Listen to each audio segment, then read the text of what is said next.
Swajan's Ring, a story from Malaysia, retold by Claire West.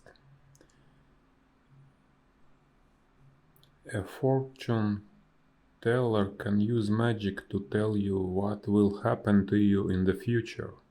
That is what some people believe.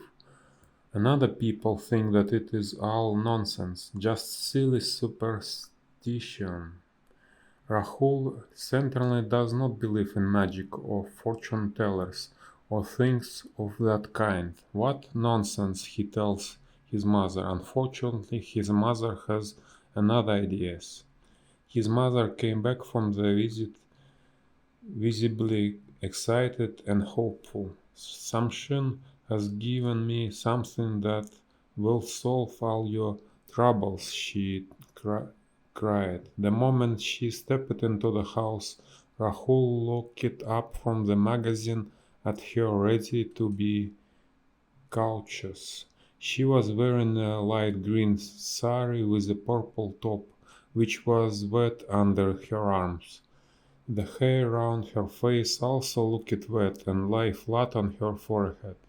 She searched through her bag and brought out a flat, square packet. "Here," she said, passing it to him. "Open it." Rahul unwrapped the paper. There was a metal ring inside the packet.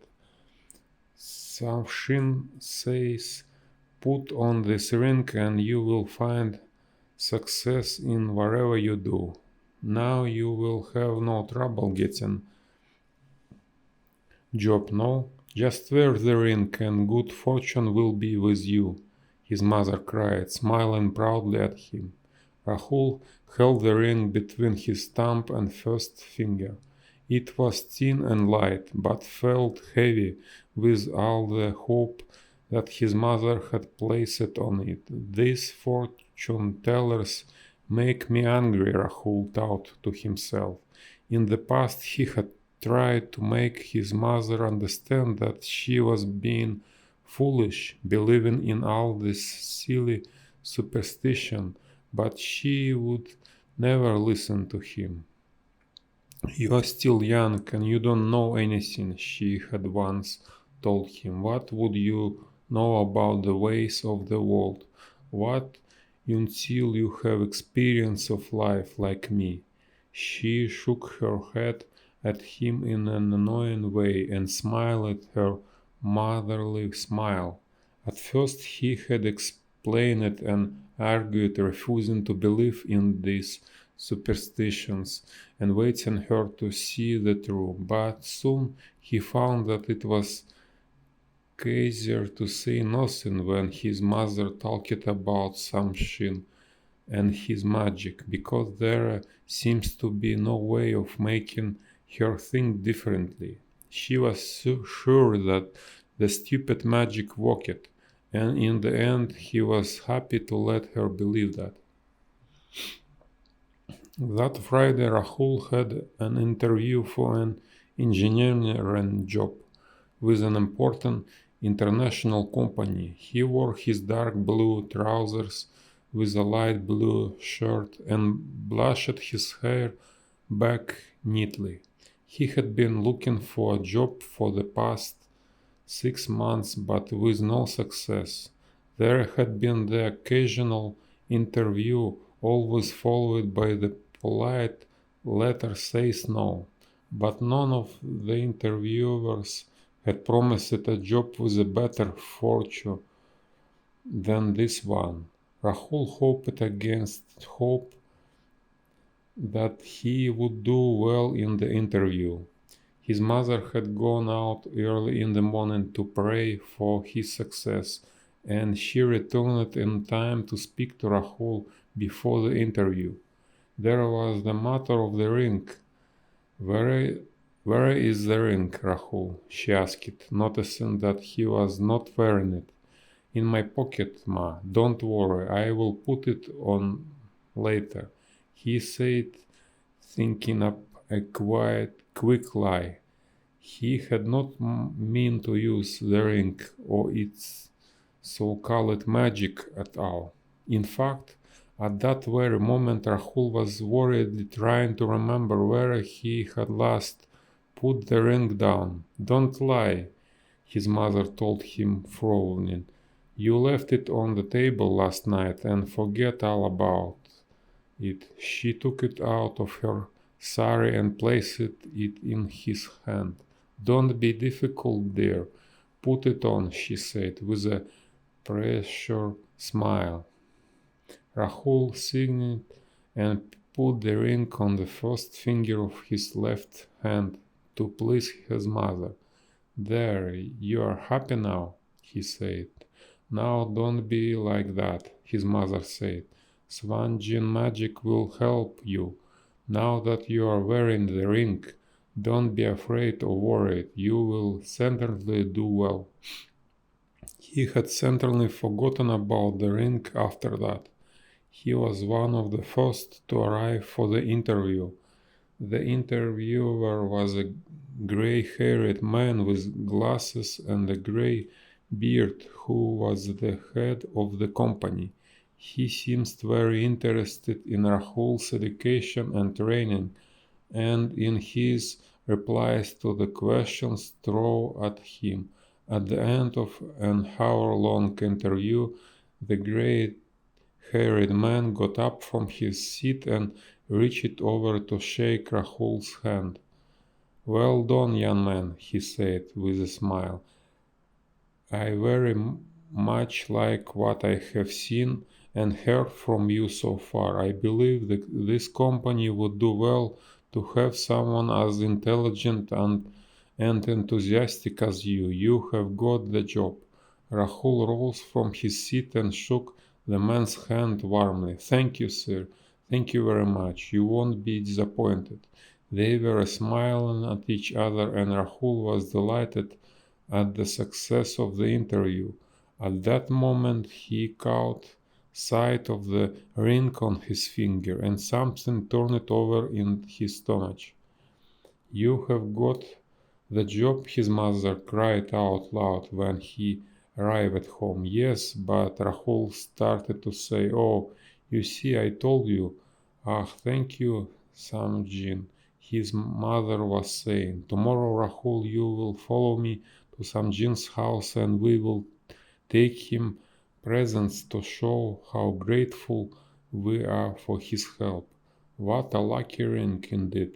"No, see here, Ma, it's not," Rahul tried to say. I told you, Samjin's magic always works. People come to him from all over the country, not only Hindu, no, even Muslim and Christian people who pray to different gods. They come to see Samjins to ask for help and advice," his mother said, laughing.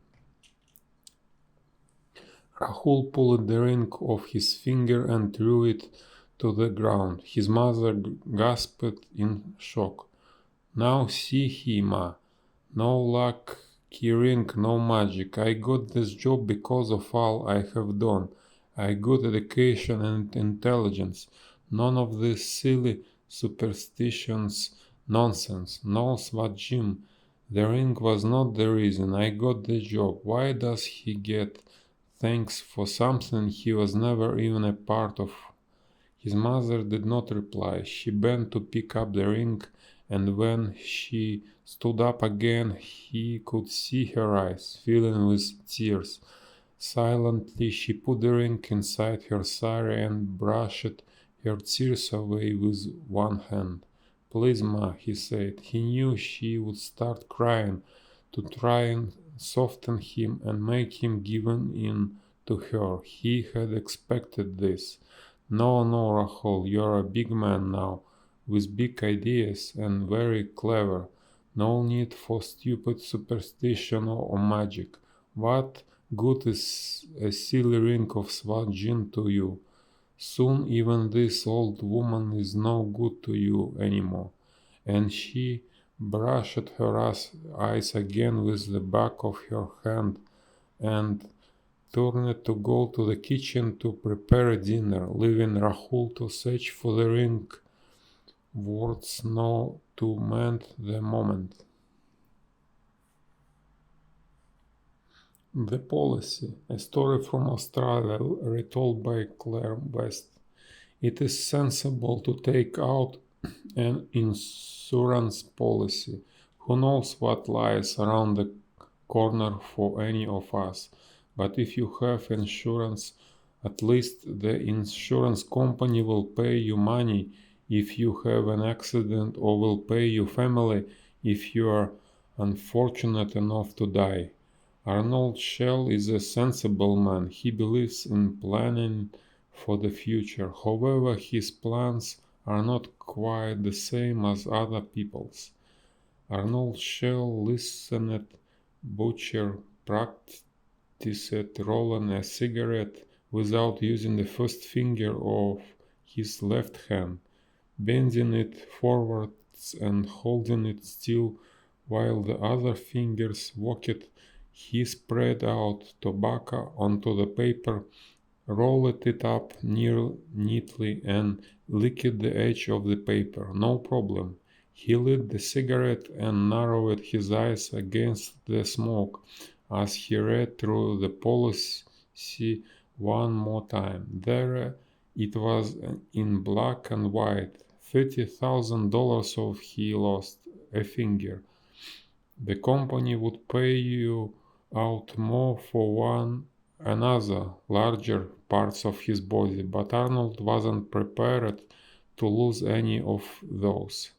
A finger, however, was different. He could manage without that, and $30,000 would set him free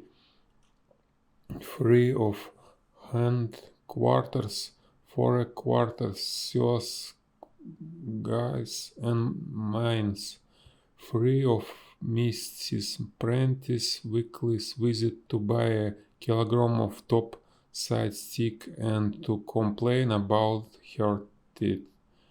I would really like to buy fillet, Mr. Shell, she told him every week. With my false teeth, I would be so much easier to eat, but who can afford it at these prices? Why doesn't she either grow new teeth or drop dead?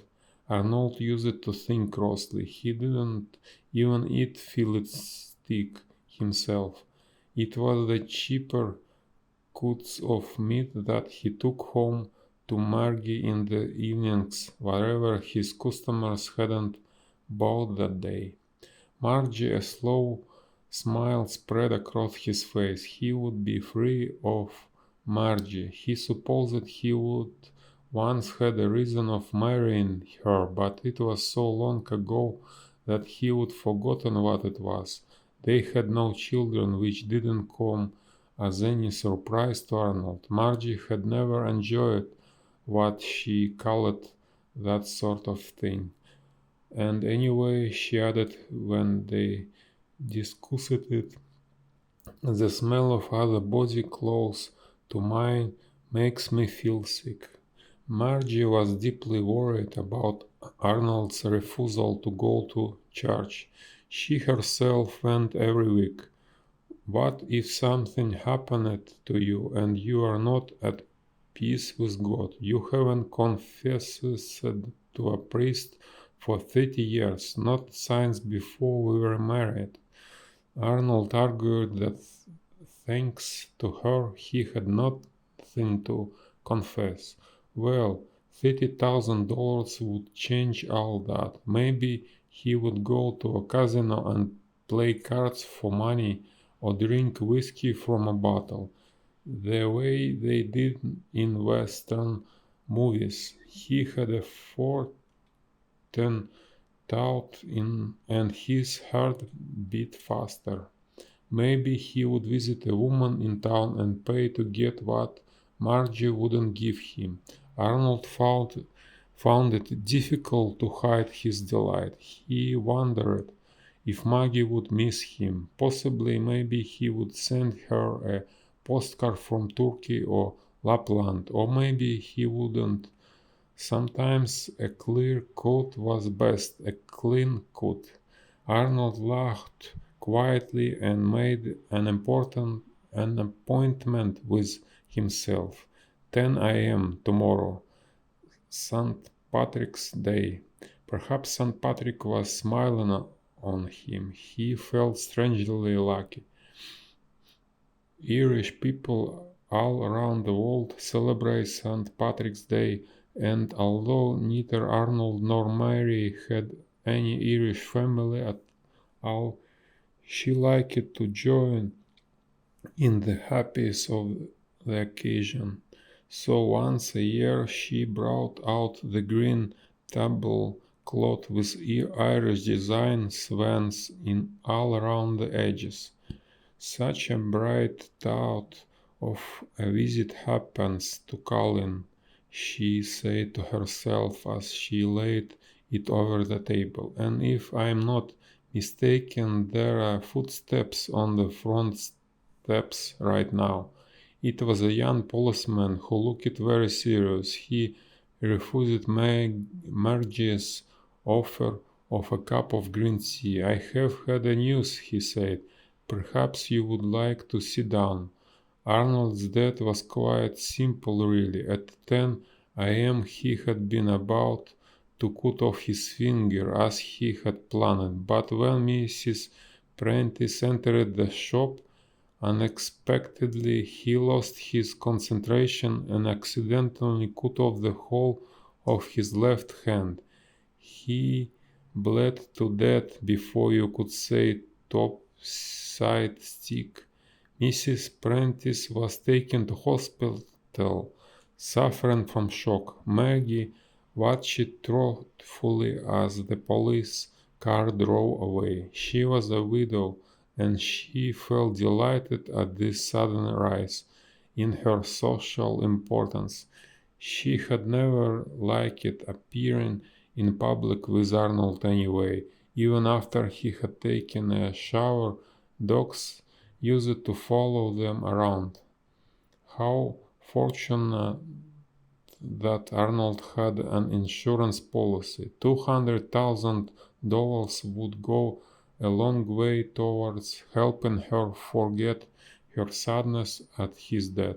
Perhaps she would go on a trip somewhere quiet and far away with palm trees and beach umbrellas. Margie felt sure that Arnold would advise it.